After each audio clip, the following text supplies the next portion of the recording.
দাকপ উপজেলায় তরমুজ খেতে শেষ সময়ে ব্যস্ত সময় পার করছেন কৃষকরা। খুলনা থেকে স্বপন কুমার রায়ের তথ্যচিত্রে।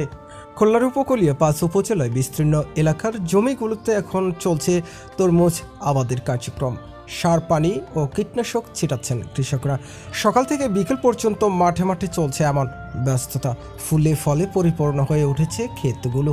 আবহাওয়া অনুকূলে থাকলে এবং ভালো দাম মিললে অন্তত 1,500 কোটি টাকার তরমুজ বিক্রির আশা সংশ্লিষ্টদের। আমাদের স্টাফ রিপোর্টার স্বপন কুমার রায় জানান, জেলার কয়েকটি উপজেলা ঘুরে দেখা গেছে তরমুজ আবাদের জমি প্রস্তুতির কাজ শেষে বীজ রোপণ করা হচ্ছে। নারীরা সারিবদ্ধভাবে জমিতে তরমুজের বীজ বসিয়ে দিচ্ছেন। কিছু জমিতে বীজ রোপণ শেষ হওয়ার সেখানে অনবরত দূরের খালি কিংবা পুকুরে জমা পানি সেচ যন্ত্রের সাহায্য পাইপ দিয়ে আনা হচ্ছে খেতে।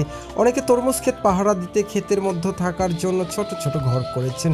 জেলার আবাদ হওয়া উপজেলাগুলোর কৃষি সম্প্রসারণ অফিসে খোঁজ নিয়ে জানা গেছে, এখন পর্যন্ত দাকপে 8,000 হেক্টর, কয়রার 4,200 হেক্টর, পাইকগাছে 1,600 হেক্টর, ডুমুরিয়ায় 500 হেক্টর, বটিয়াঘাটায় 2,700 হেক্টর জমি চাষাবাদের জন্য প্রস্তুত করা হয়েছে। জেলায় সব মিলে 17,000 হেক্টর জমিতে তরমুজের আবাদ হচ্ছে।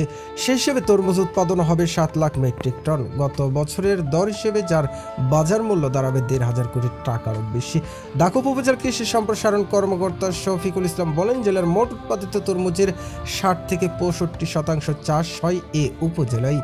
গত মৌসুমে দাকপে 5,700 হেক্টর জমিতে তরমুজ চাষ হলেও এবার 2,300 হেক্টর বেড়ে চাষাবাদ হচ্ছে 8,000 হেক্টর জমিতে। তিনি বলেন, কৃষকদের সার্বিক পরামর্শ দিয়ে যাচ্ছি, আমরা আবহাওয়া অনুকূলে থাকলে বাম্পার ফলন হবে। ম্যানেজ করা যায় সেভাবে। এখন তো শেষ মুহূর্তের প্রস্তুতি চলতেছে, তা আপনার আর কি চিন্তা করছে, আর কতদিন পরে খ্যাত বিক্রি করবেন আর কি? আশা করতে 15 দিনের মধ্যে খ্যাত। বৈশাখের প্রথম থেকে আপনারা খ্যাত বিক্রি করবেন, তাই তো? হ্যাঁ।